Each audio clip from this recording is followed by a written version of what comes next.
चलो आज अपन पढ़ेंगे क्या है, फंक्शंस ऑफ और आरबीसी। ठीक है, मेन फंक्शन इसका क्या है?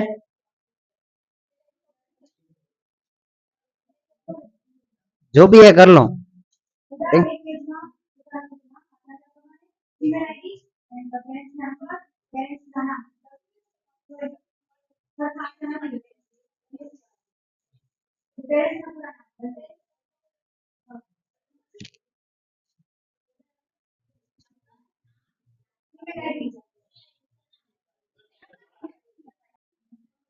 ठीक है, चलो इसका मेन फंक्शन क्या है? To carry oxygen and CO2। ठीक है, इन दोनों को कैरी करता है। तो इन दोनों को कैरी कैसे करता है वो अपन दो फॉर्म में देखेंगे। एक आता है ऑक्सी हीमोग्लोबिन और दूसरी फॉर्म आती है कार्बामिनो हीमोग्लोबिन। ये दो फॉर्म में ऑक्सीजन और CO2 को कैरी करता है। तो इसके अंदर क्या होता है? फ्रॉम, हाँ, carry O2 from lungs to, इसे कंटिन्यू करना, lungs to targeted cell.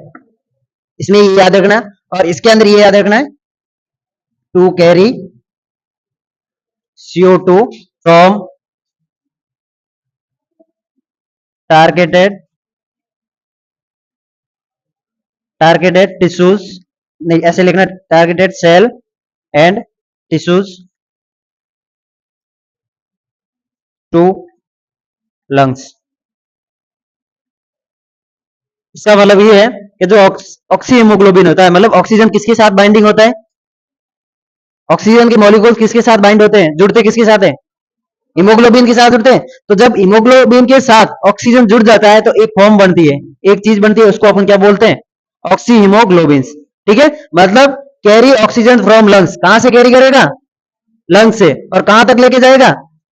Targeted cell and tissues, जहां पे ऑक्सीजन की डिमांड होगी वहां पे ये लेके जाएगा। और वो फॉर्म कौन सी रहेगी? Oxy haemoglobin. अब वहां पे ऑक्सीजन लेके चला गया, अब वहां पे क्या पड़ी है? CO2 पड़ी है। अब CO2 भी किसके साथ बाइंड होती है?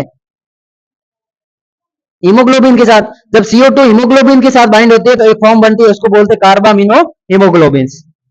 या कहीं कहीं आपको ये लगे कार्बामिनो ऑक्सी हीमोग्लोबिन देखने को मिलेगा, क्योंकि कुछ ऑक्सीजन की भी मॉलिक्यूल्स रहते हैं। तो कार्बन डाइऑक्साइड साथ में जुड़ती है तो उसका जो फॉर्म बनता है उस फॉर्म को अपन क्या बोलते हैं? Carbamino haemoglobin.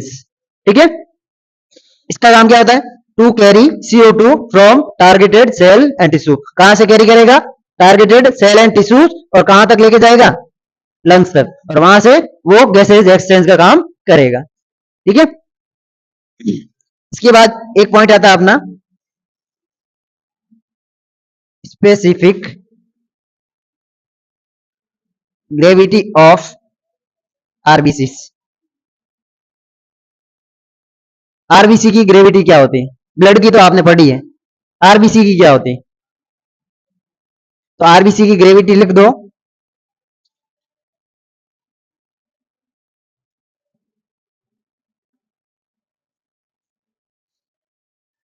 ठीक है,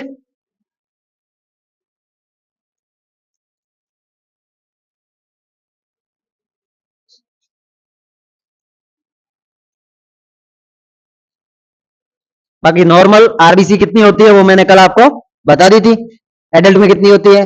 और जैसे उसमें अलग अलग बताया था मैंने, मेल और फीमेल दोनों बताया था। लाइफ स्पैन मैंने बता दिया, बट फिर भी आप ऐसे लिख दो, लाइफ स्पैन इन एडल्ट, और कौन सा रहेगा? इन्फेंट, या फिर इसको बोल देंगे न्यू बॉर्न। न्यू बॉर्न तो एडल्ट के अंदर रहता है, कितने दिन रहता है? 120 डे।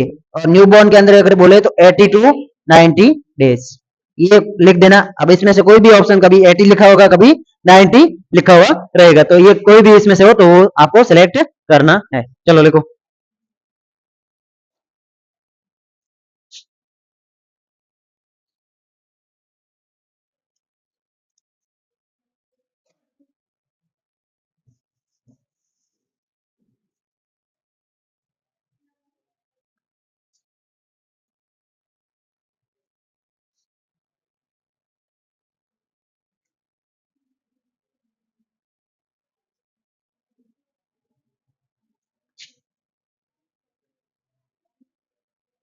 किसको बोलते हैं?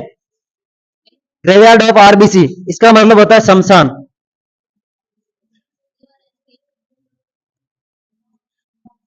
आपको एक ऑप्शन दे तो कौन सा दोगे? आपने बोला लीवर एंड स्प्लीन, तो कौन सा दोगे?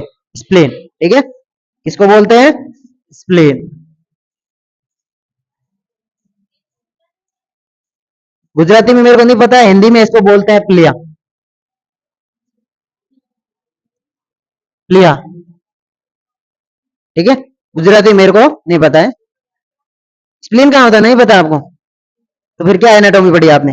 पढ़ गया ना, आपका एनाटॉमी की जो ऑर्गन की पोजीशन है वो पढ़ गया ना आज से सारे के सारे। स्प्लीन कहाँ होता है? हार्ट के पास होता है, तो इधर ही है, आसपास ही कहीं।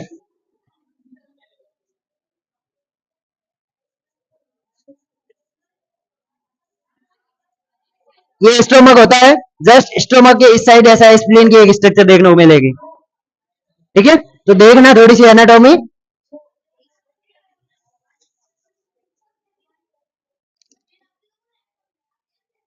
एब्डोमिनल के अंदर इंटेस्टाइन, लार्ज इंटेस्टाइन, स्टोमक सब आते हैं ना। तो अब इसमें से मैंने जो आपको रीजन्स बताए थे, अब स्टोमक कौन से रीजन से रहता है वो आपको देख के आना है। मैं रीजन पढ़ा चुका हूं अभी, ठीक है। हाँ, एपिगेस्ट्रिक रीजन में नहीं आता है। ये जो देखो स्टोमक है, स्टोमक आता है एपिगेस्ट्रिक में, बट इसका पोर्शन ये रहता है। तो ऊपर वाला पोर्शन कौन सा रहता है? ऐसे 9 बनेंगे तो लेफ्ट साइड आएगा। पता करके आना सार, थोड़ा पढ़ लो। ये रीजन्स पढ़े हैं, हर रीजन के अंदर मैंने आपको लिखा है, इस रीजन के अंदर ये है, तो किस रीजन के अंदर स्प्लीन है वो देख लेना एक बार, ठीक है। अब मैं जो मैंने कल आपको टर्मिनोलॉजी दी, इंक्रीज आरबीसी और डिक्रीज आरबीसी, ये दो टर्मिनोलॉजी है। जब इंक्रीज आरबीसी होती है उसको क्या बोलते हैं, और डिक्रीज होती है तो उनको क्या बोलते हैं? हाँ माओ जी भाई बताओ। पॉलीसिथीमिया किसको बोलेंगे? Increase RBC. कुलदीप क्यों? तो क्यों भूल गया? रिमाइंडर डालना पड़ेगा, ये क्वेश्चन आपको होमवर्क में दिया है। बताओ। एरिथ्रोसाइटोसिस।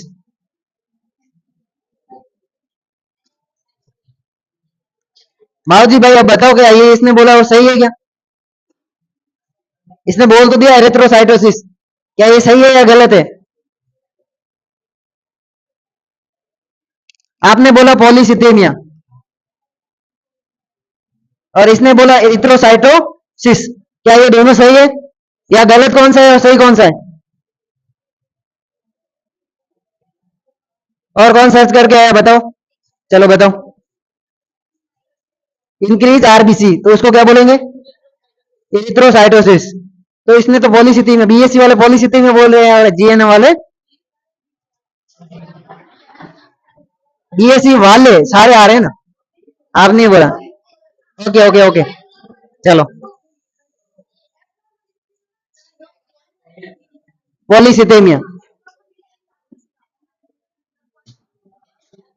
पॉलीसिथेमिया, और इसका मतलब आरबीसी फॉर्मेशन, उसको तो बोलते हैं इरिथ्रोसाइटोपिनिया, नहीं बोलते इसको। आरबीसी का फॉर्मेशन इरिथ्रोपोइसिस होता है, ये साइटोसिस लगाया है।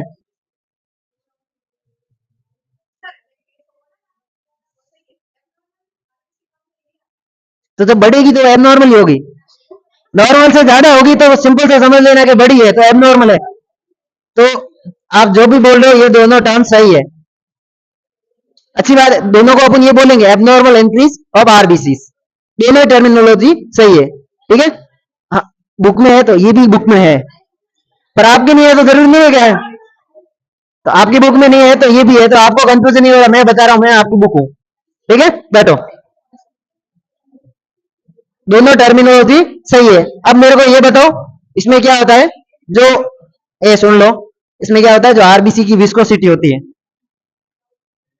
विस्कोसिटी मतलब गाढ़ापन, हिंदी में बोलते हैं गाढ़ापन। आरबीसी की विस्कोसिटी बढ़ जाती है, ब्लड के अंदर उसका मात्रा ज्यादा हो जाती है। अब कोई भी, मैंने आपको बताया ये टब है, इसके अंदर आप 1 किलो आटा डालो और 1 किलो पानी डालो तो नॉर्मल रहेगा। अब 1 किलो पानी और 2 किलो आटा, तो क्या होगा? गाढ़ापन ज्यादा होगा कि नहीं होगा? तो बस ये है कि जो 5 लीटर अपना ब्लड रहता है उसमें पानी वानी सब रहता है, तो उसके अंदर जितनी आरबीसी रहती है उससे ज्यादा बढ़ जाएगी तो ब्लड क्या हो जाएगा, गाढ़ा। तो इसमें चांस रहता है क्लोटिंग फॉर्मेशन होने का, क्लोटिंग फॉर्मेशन। क्लोटिंग मतलब कोई चीज का क्लोट बन जाना। अब गाढ़ापन होगा तो वो बराबर इजीली आगे फॉरवर्ड नहीं होगा, एक जगह पड़ा रहेगा और बड़ा बड़ा जम जाएगा, जम जाएगा तो क्या हो जाएगा, क्लोटिंग फॉर्मेशन। तो कभी कभी ऐसा भी होता है जिसका एचबी 17-18 होता है ना, तो वो ब्लड डोनेट भी नहीं करता है। नॉर्मल कल मैंने बताया हीमोग्लोबिन कितना होता है, एक मेल के अंदर देखिए तो कितना होता है, 14 से 16 रहता है। तो अगर एक मेल के अंदर इतना होता है तो ब्लड डोनेशन कर सकता है, बट किसी का 17 और 18 भी चला जाता है। मेरा जब था एक बार मैंने ब्लड डोनेशन किया तो मेरा 17 था, तो उससे मेरे को होल्ड कर दिया कि ब्लड डोनेशन नहीं हो सकता है। क्यों नहीं हो सकता, क्योंकि ये गाढ़ा है, और जब भी आप ब्लड लोगे लोगे और वहां पे वो मशीन तक लेके जाओगे उससे पहले ब्लड क्या हो जाएगा, क्लोट हो जाएगा, क्योंकि उसके अंदर आरबीसी बहुत ज्यादा है, क्लोटिंग फॉर्मेशन का बहुत ज्यादा चांस रहता है। और जिसके अंदर 12 से कम होता है, क्योंकि आप ब्लड बहुत थिनर है, पतला हो गया, तब भी आप डोनेशन नहीं कर सकते हो। ब्लड डोनेशन का क्राइटेरिया क्या रहता है, एक साल में कितनी बार ब्लड डोनेट कर सकते हो, बता कुलदीप। यहाँ कितने लोग हैं जिन्होंने ब्लड डोनेशन किया है, एक ने भी नहीं किया है।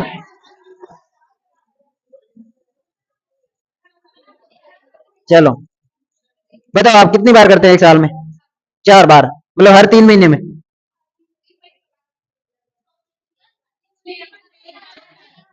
चलो यहाँ पे 3 महीने आ रहा है, यहाँ पे 6 महीने आ रहा है, कौन सा मानू, 6 6 वाला। तो जिसने ये बोला उनको भी मैं सही बोल रहा हूँ, ये बोला उनको भी सही बोल रहा हूँ। बट 3 महीने में क्या है, एकदम आपको हेल्दी रहना पड़ेगा, हमारी जैसी बॉडी है ना उसके हिसाब से अपन 3 महीने में नहीं कर सकते, 6 महीने में एक बार कर सकते हैं, 12 महीने में 2 बार कर सकते हैं, ठीक है। 3 महीने में कर सकते हैं क्योंकि 3 महीने में जितनी भी सेल अपन से बॉडी से निकला, जो भी कमी हुई है वो रिकवर हो जाती है। 3 महीने से पहले नहीं करना चाहिए, मिनिमम आपको 3 महीने याद होना चाहिए, और मैक्सिमम आप 6 महीने, ठीक है। और वैसे 12 महीने, 4 साल, 5 साल भी कर सकते हो, बट ये क्राइटेरिया है, एक साल में 2 बार भी कर सकते हो और 4 बार भी कर सकते हो, बट ये बहुत कम रहता है क्योंकि इंडिया में इतनी हेल्दी बॉडी किसी की नहीं है जो एकदम परफेक्ट है, ठीक है। तो ये 6 वाला most of use, common you use होता है, ये भी नहीं होता 12 महीने में एक बार ही करते हैं, एक बार ही करते हैं मोस्ट ऑफ। हाँ बस कभी कभी चांद दिखता है। चलो अब मेरे को कौन बताएगा, कुलदीप भाई तूने क्यों नहीं बताया, तेरे को तो याद होना चाहिए, डब्ल्यूबीसी आरबीसी कम होती है उसको क्या बोलते हैं, इसको क्या बोलते हैं। चलो अब ये बताओ, आरबीसी कम होती है उसको क्या बोलते हैं, इधर बीएससी वाले, हाँ बताओ। एरेथ्रोसाइटोपिनिया, सही है, बैठ दो, ठीक है। तो देखो एक चीज रट लेना, एरेथ्रो, ठीक है। साइटो का मतलब क्या होता है, सेल, और पीनिया डिनोट करता है डिक्रीज। जैसे आप पढ़ के आए हो टेकीपीनिया,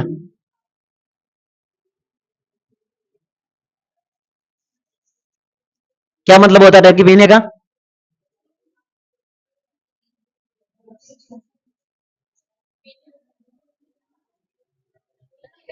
इतान से बता। इंक्रीज क्या, breathing, very good, increase respiratory rate, मतलब ब्रीथिंग आपकी क्या हो जाएगी, इंक्रीज। और एक आता है ब्रेडीपीनिया, ब्रेडीपीनिया का मतलब क्या होता है, डिक्रीज रेस्पिरेटरी रेट, एक रेस्पिरेशन होता है, किसको बोलते हैं, वन रेस्पिरेशन, वन रेस्पिरेशन किसको बोलते हैं, दो आपने वर्ड पढ़ा ना, इनहेलेशन और एक्सहेलेशन, ये जब दोनों मिलते हैं तो वन क्या बनती है, रेस्पिरेशन बनता है, रेस्पिरेटरी रेट एक बनती है, ठीक है। इनहेलेशन सांस को अंदर लेना, एक्सहेलेशन सांस को छोड़ना, तब एक काउंट होता है, ऐसे नहीं सांस छोड़ा अंदर लिया 2 हो गई, तो ऐसे नहीं करना है, बैठो।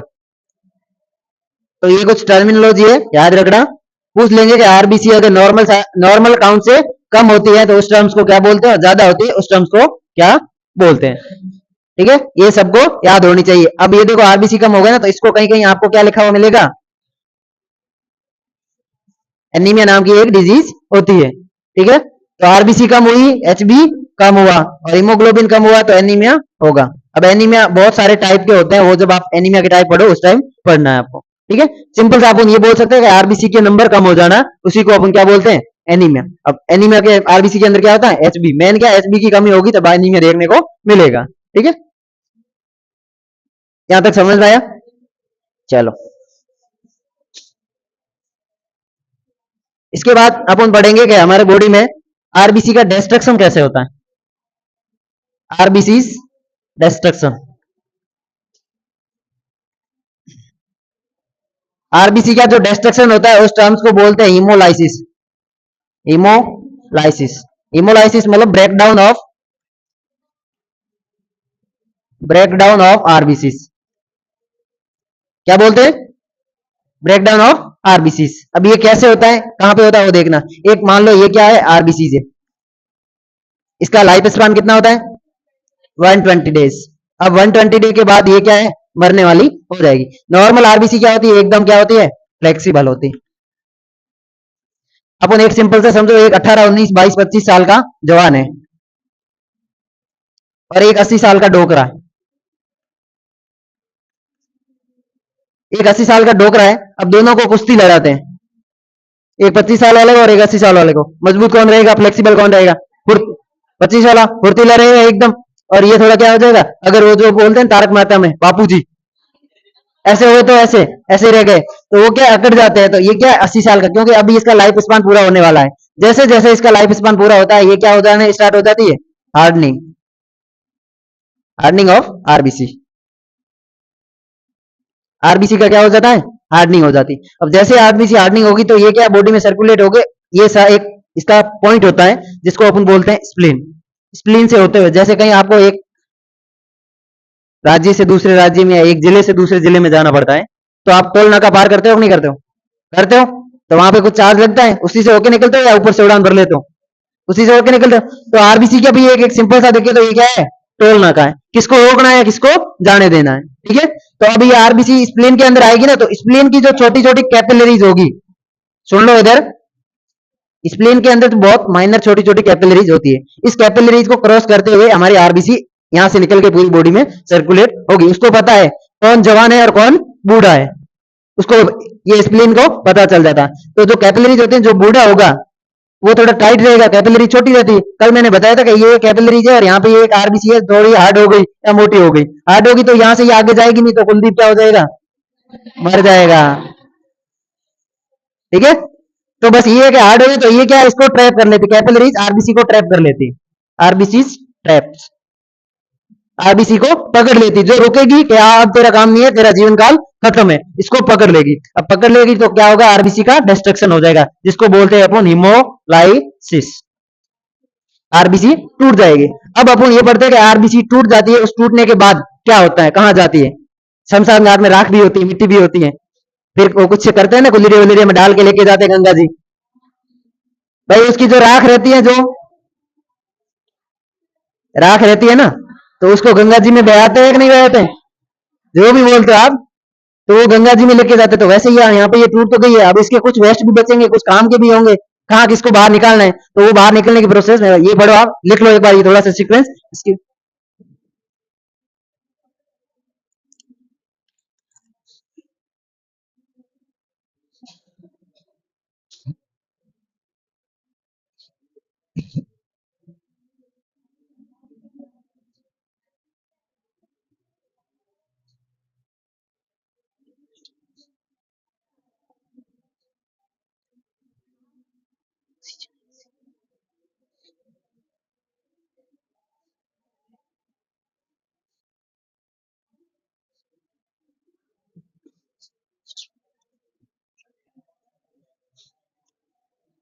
लिख लिया, लिखो फटाफट लिखो।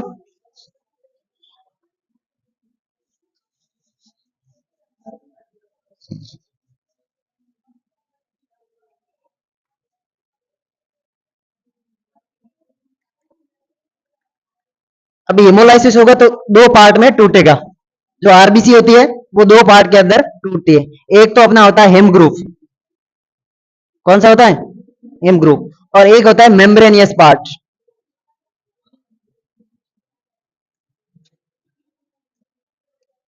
भाई ये देखो आर बेस बना ही है, इसके अंदर कुछ क्या हिम ग्रुप रहेगा, और ये आउटर लेयर होगी, वो क्या होगी, मेम्ब्रेन होगी। तो इसमें ये मेम्ब्रेनियस पार्ट रहता है, ठीक है। हिम ग्रुप के अंदर दो चीज होती है, ठीक है। हिम ग्रुप एक तो क्या होता है, हिम ग्रुप के अंदर दो चीज होती है,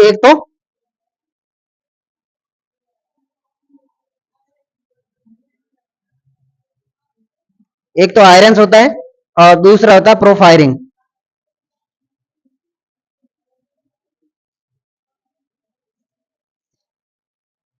आयरन को अपन शॉर्ट में बोलते हैं Fe+, जो किस फॉर्म में रहता है, फेरेटिन फॉर्म में रहता है, फेरेटिन, फेरेटिन फॉर्म। किस फॉर्म के अंदर रहता है, दो चीजें, हिम हिम ग्रुप और मेम्ब्रेनियस पार्ट। इसके अंदर आयरन रहता है जो फेरेटिन फॉर्म के अंदर रहता है, एक प्रोफाइलिंग रिंग होती है, ये रिंग इसको कवर करके रखती है।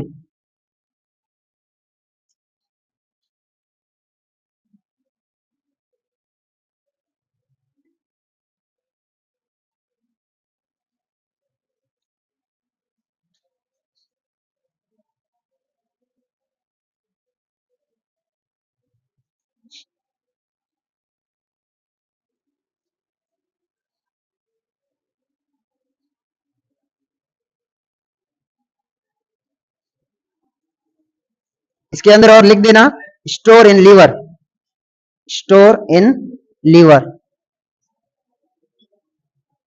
किसके अंदर स्टोर होगा, लीवर के अंदर स्टोर रह गए।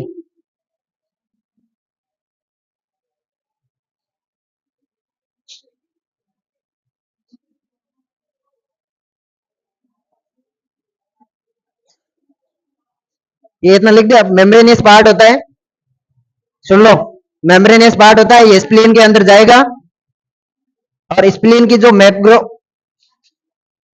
मैक्रोफेज होगी, मैक्रोफेज होगी, और वहां पे इसका क्या होगा, फेगोसाइटोसिस। फेगोसाइटोसिस का मतलब पता है ना, नहीं पता है, क्यों, 2 दिन पहले बताया, फिनोसाइटोसिस और फेगोसाइटोसिस, पढ़ लो घर जाके थोड़ा। अब मेन अपन का ये है, ठीक है, पता था ना, किसी को नहीं पता है तो मार खाने वाला काम करोगे फिर। फेगोसाइटोसिस और फिनोसाइटोसिस, फिनोसाइटोसिस होता है जो वेस्ट प्रोडक्ट होता है, ऐसा कोई बाहर से बैक्टीरिया आता है जो लिक्विड फॉर्म में आता है, उसको फिनोसाइटोसिस बोलते हैं। और फेगोसाइटोसिस जो सॉलिड पार्ट के अंदर आता है, जैसे बैक्टीरिया हो गया, ठीक है।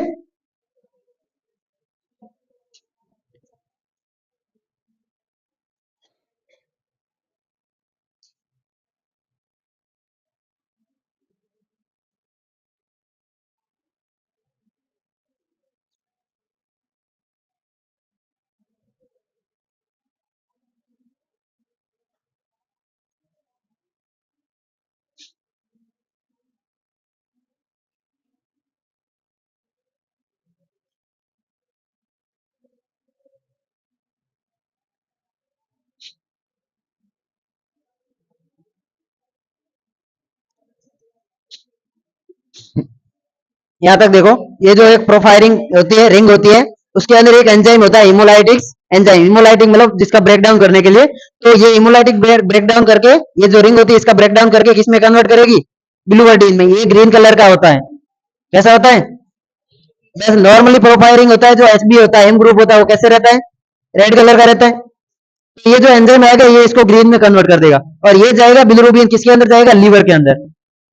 और लीवर में कुछ प्रोसेस होगी, बिलिरुबिन, कॉन्जुगेटेड बिलिरुबिन और अनकॉन्जुगेटेड बिलिरुबिन, वो प्रोसेस में बाद में पढ़ाऊंगा, इसमें नहीं, इतना याद रखना शॉर्ट में, कि बिलिरुबिन में कन्वर्ट कर देता है, और ये लीवर में जाएगा और इसको कन्वर्ट कर देगा येलो कलर में।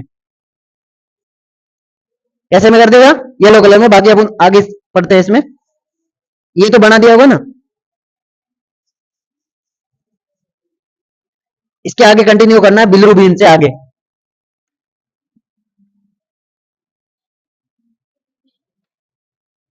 ये जो बिलिरुबिन है, अब ये दो चीजों में जाएगा, एक तो अब ये किस में जाएगा, इंटेस्टाइन के अंदर।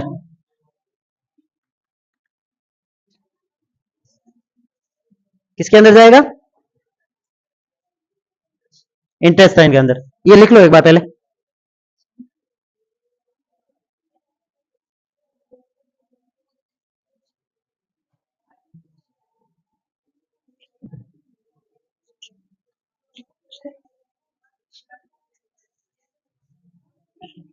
लिख लिया? चलो अब इसको समझो कैसे जाता है, मैं बताता हूं, देखो।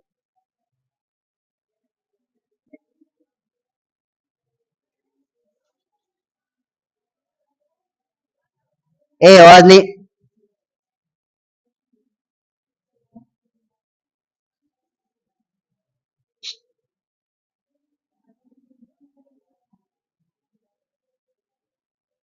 और यहां पे क्या रहता है? ये क्या है? लीवर। और लीवर, ए आवाज नहीं, लीवर से जस्ट नीचे यहाँ पे एक स्ट्रक्चर होती है, उसको क्या बोलते हैं? क्या बोलते हैं इसको? Gall bladder. ठीक है। अब लीवर से इंटेस्टाइन्स का क्या कनेक्शन रहता है, कैसे रहता है, वो मैं आपको बताता हूँ। यहाँ से हेपेटिक डक्ट निकलेगी और लीवर के अंदर ये जो ड्यूडेनम वाला पार्ट होता है यहाँ पे आके ओपन होती है। ये क्या लेके आती है? Bile juice. अब जो मैंने आपको यहाँ पे बताया ये बिलिरुबिन, अब ये बिलिरुबिन स्टोर कहाँ पे होता है? गोल ब्लेडर के अंदर स्टोर होता है। ठीक है। अब जैसे ही अपन कुछ खाना पीना खाएगा तो ये गोल ब्लेडर के अंदर दो चीज रहती है, एक तो बिलिरुबिन रहता है, दूसरा बाइल्स रहता है। ये ध्यान से समझो थोड़ा एक बात। ठीक है। ये बाइल्स रहता है इसके अंदर, तो यहां से ये फिर क्या कनेक्शन रहता है और यहां से आके इंटेस्टाइन के जो ड्यूडेनम पार्ट होता है, पढ़ा है आपने? जो ड्यूडेनम वाला पार्ट होता है वहां आके इसकी ओपनिंग होती है। ठीक है। तो यहाँ से कुछ खाना भी आएगा और ये पाएगा, और ये क्या करता है, कुछ फैट वेट को डाइजेस्ट करेगा बाइल, और इसके साथ बिलिरुबिन बना हुआ है उसको भी बॉडी से बाहर निकालना पड़ेगा। तो बॉडी से बाहर निकाल, ये खाने के साथ यहाँ पे बिलिरुबिन और बाइल्स, और ये जो बिलिरुबिन और बाइल्स दोनों आके इसके अंदर आ गया, छोटे आंत के अंदर आ गया। ठीक है। अब छोटे आंत के अंदर क्या होता है? एब्जॉर्प्शन होता है। होता है कि नहीं होता है? हर चीज का एब्जॉर्प्शन होता है, कोई भी चीज खाते हैं तो छोटी आंत में जो चीज एब्जॉर्ब होगी वो किसके अंदर जाएगी? अब इसको आपको ऐसे लिखना है, इंटेस्टाइन के अंदर आएगा। ठीक है। इंटेस्टाइन के अंदर आके एब्जॉर्प्शन होगा।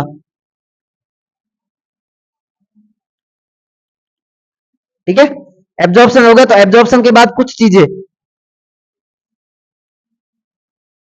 भाई एकदम पूरा 100% तो एब्जॉर्प्शन नहीं होता। आपने 1 ग्राम प्रोटीन खाया है तो पूरा का पूरा एब्जॉर्प्शन हो जाएगा क्या? कुछ स्टूल के साथ निकलेगा, कुछ यूरिन के साथ निकलेगा। तो सेम वैसे ही है कि यहाँ पे जो क्या आया, बिलिरुबिन इंटेस्टाइन के अंदर आया और एब्जॉर्प्शन हुआ है, तो कुछ तो वापस क्या हो गया? रीएब्जॉर्प्शन हो गया। रीएब्जॉर्प्शन होके, और सिंपल सा यार, एब्जॉर्प्शन हुआ है, कुछ तो वापस किसके अंदर चला गया? ब्लड के अंदर चला गया। ठीक है। और कुछ इंटेस्टाइन के अंदर ही रहा, लार्ज इंटेस्टाइन, स्पेशली ध्यान रखना, लार्ज इंटेस्टाइन। और ये ब्लड में गया तो ब्लड फिल्टर होने के लिए किसके पास जाता है? ब्लड फिल्टर होने के लिए किसके पास जाता है? किडनी के पास। और किडनी से क्या बनता है? यूरिन बनता है। और यूरिन के अंदर होता है यूरोब्लिनोजन, यूरोब्लिनोजन। और इसकी वजह से हमारा यूरिन का कलर कैसा होता है? येलो कलर होता है। ठीक है। दूसरा यहाँ पे लार्ज इंटेस्टाइन बचा है, तो स्टूल के अंदर आया है, तो स्टूल के अंदर आया तो इसको बोलते हैं स्टर्कोब्लिनोजन। और इसकी वजह से हमारा स्टूल भी क्या होता है? Yellow colour. अगर येलो कलर के अलावा स्टूल का दूसरा चीज आ रहे हैं तो दिक्कत वाला है। तो ये जो यूरिन का कलर और स्टूल का कलर इसकी वजह से होता है। तो अब एक मैं आपको कंसेप्ट यहाँ पर बताता हूँ। जब आप छोटे बच्चे थे तो किसी को तो जॉइंटिस हुआ होगा। किस किस को हुआ जॉइंटिस? बहुत बढ़िया। जिसको भी जॉइंटिस हुआ है, तो जॉइंटिस होता है तो आपका यूरिन का कलर कैसा रहता है? येलो होता है कि नहीं होता है? होता है ना। तो इसके कारण होता है क्योंकि यहाँ पे क्या, बिलिरुबिन का ब्रेकडाउन बहुत ज्यादा आ रहा है। बिलिरुबिन कब बनेगा? क्या आरबीसी का डिस्ट्रक्शन होगा। आरबीसी के अंदर भी एचबी होता है और एचबी का भी डिस्ट्रक्शन ज्यादा होगा। पहले नॉर्मल मैंने बताया कि आरबीसी का लाइफ स्पान कितना होता है? 120 दिन। एडल्ट के अंदर ये होता है, बट बच्चों के अंदर क्या होता है? 90 डे, 90 डे होता है। दूसरा, बच्चों के अंदर आरबीसी ज्यादा होती है एडल्ट की कंपेयर में, क्योंकि उनको ऑक्सीजन की डिमांड ज्यादा होती है, इसीलिए आरबीसी ज्यादा होना जरूरी है। तो आरबीसी ज्यादा होगी तो एक तो इसका लाइफ स्पान क्या है? कम है, और आरबीसी ज्यादा है तो ब्रेकडाउन भी क्या होगा? ज्यादा होगा ब्रेकडाउन। और जितना ज्यादा होगा उतना ज्यादा बिलिरुबिन बनेगा, उतना ज्यादा बिलिरुबिन बनेगा तो उतना ज्यादा ये चीजें निकलेगी। तो अगर ज्यादा निकलेगी तो ये आपको ज्यादा देखने को मिला। अगर एक लिमिट से ज्यादा निकलती है तो आपकी एक जो डिजीज होती है उसका नाम क्या है? जॉइंटिस। जॉइंटिस ऐसे होता है। तो ये आरबीसी का डिस्ट्रक्शन 120 दिन के बाद आरबीसी का पूरा बाहर कैसे निकलना, ये कुछ इस टाइप से होता है। आया समझ में सभी ये?